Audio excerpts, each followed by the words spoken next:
ఓం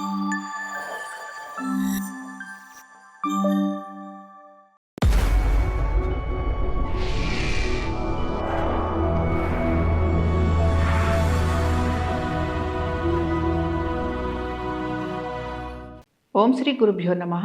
జనవరి మాసంలో మిథున రాశి వారికి ఏ విధంగా ఉంటుందో చూద్దాం. సరే, మిథున రాశి వారి దగ్గరకు వచ్చేటప్పటికి వీరికి మాత్రం చాలా చేంజెస్ అనేవి కనపడుతున్నాయి. సరే, ఫస్ట్ మనం ఫైనాన్షియల్గా వీళ్ళకి ఏ విధంగా ఉండబోతోంది అనేదాన్ని గమనిద్దాం. ఫైనాన్షియల్గా అయితే వీరికి చాలా అనుకూలంగా ఉండబోతోంది.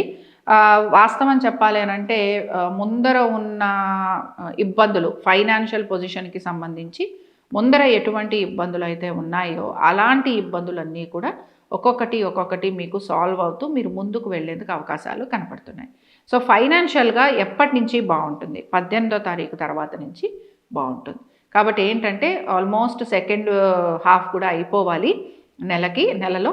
కాబట్టి ఏంటంటే ఫైనాన్షియల్ పొజిషన్ అనేది చాలా బాగా మీకు ఇంప్రూవ్ అవ్వబోతోందని చెప్పుకోవచ్చు. అలాగే ఉద్యోగస్తులు ఎవరైతే వ్యాపారస్తులు కూడా ఆ మాటకు వస్తే, ఉద్యోగ వ్యాపారస్తులకి ఈ మాసం చాలా అనుకూలంగా ఉండబోతోంది. అందుకని ఏంటంటే ఆల్మోస్ట్ 15వ తారీఖు వరకు కూడా ఉద్యోగ వ్యాపారస్తులకి చక్కటి అనుకూలత ఉంటుందన్నమాట.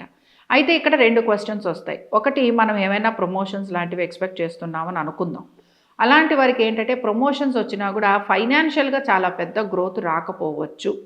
కాబట్టి ఇది ఒకటి గమనించండి. బట్ ఫైనాన్షియల్గా కూడా మంచి గ్రోత్ రావాలి, ఇంకా మాకు మంచి పొజిషన్ రావాలి అని అంటే అక్కడ ఆ కాంబినేషను ఇక్కడ అంత వర్కౌట్ అవ్వట్లేదు. అది మీ జాతకంలో కనుక ఉంటే తప్పనిసరిగా మీకు మంచిగా ఫైనాన్షియల్ గ్రోత్తో పాటే పొజిషన్లో కూడా మార్పు వస్తుంది.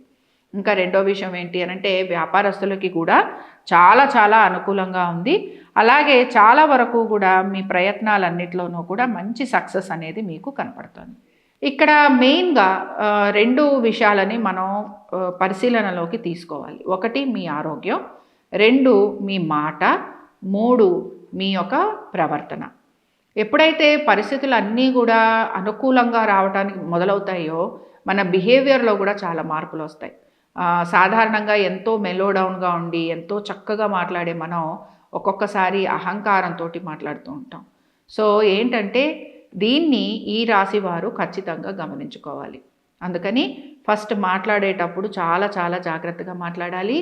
ఎక్కువగా అహంకారంతో, ఈగోతోటి మాట్లాడే మాటల వలన మీ రిలేషన్షిప్స్ అనేవి చాలా వరకు స్పాయిల్ అయ్యేందుకు అవకాశాలు ఉంటాయి.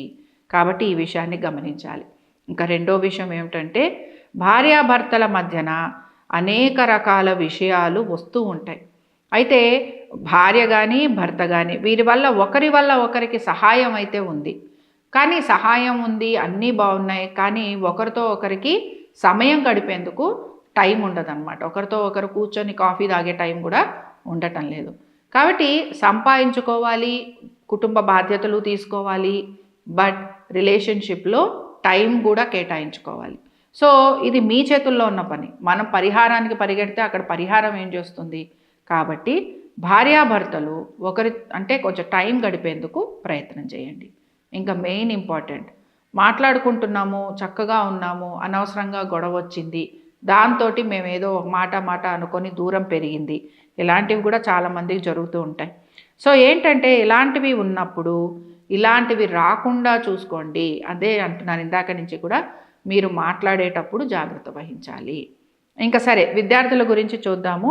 విద్యార్థులకి కనుక మనం చూసాము అని అంటే విద్యార్థుల పరంగా విద్యార్థులకైతే కొంత అనుకూలంగానే ఉంది. కానీ 60 మార్కులకి రాస్తే 90 మార్కులు చెప్తూ ఉంటారనమాట. అందుకని ఏంటంటే ఇది ఎగ్జాంపుల్గా చెప్తున్నాను, నాట్ అందరికీ కూడా ఇది వర్తించకపోవచ్చు. కానీ సాధారణంగా ఇక్కడ ఉన్న కాంబినేషన్ ప్రకారంగా పిల్లలు ఎలా ఉంటారు అని అంటే 60 మార్కులకి ఎగ్జామ్ రాస్తే 50 మార్కులకి వీళ్ళు 90 మార్కులు వస్తాయని చెప్తూ ఉంటారు. కాబట్టి వాళ్ళ మాటని మీరు అదే ఇదిగా తీసుకోకుండా ఒకసారి వాళ్ళ ప్రిపరేషన్ వైపు కూడా మీరు ఫోకస్ చేయటం అనేది అవసరము. తర్వాత ఉద్యోగస్తులకి వ్యాపారస్తులకి బాగుంది అనుకున్నాము. ఆర్థికంగా 18వ తారీఖు తర్వాత అనుకూలంగా ఉంటుంది అనుకున్నాం. రిలేషన్షిప్ కోసం టైం కేటాయించాలని మాట్లాడుకున్నాం. తర్వాత ఏమో బేసిక్గా ఆరోగ్యం అనేది ప్రధానం అని చెప్పుకుంటున్నాం. ఆరోగ్యం గురించి జాగ్రత్త తీసుకోవటం అనేది అవసరము. ఇక్కడ మెయిన్గా సీనియర్ సిటిజన్స్ అయితే చాలా కంఫర్టబుల్ జోన్లో ఉంటున్నారు. ఆర్థికంగా అనుకుందాం, సంతానపరంగా అనుకుందాం.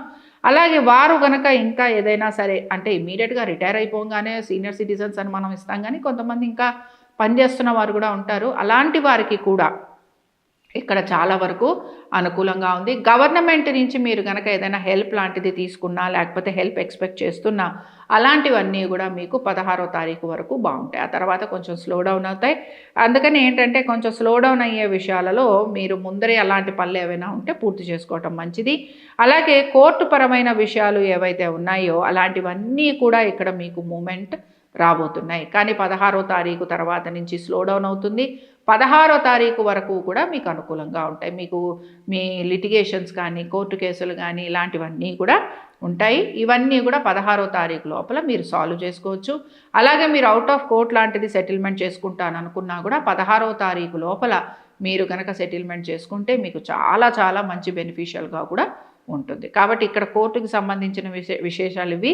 అలాగే ఇక్కడ బేసిక్గా రైతులకి కనుక మనం చూసుకున్నామంటే 16వ తారీఖు వరకు వీరికి అనుకూలత ఉంది. అలాగే ఇక్కడ సీనియర్ సిటిజన్స్ గురించి కూడా మనం చెప్పుకోవడం జరిగింది.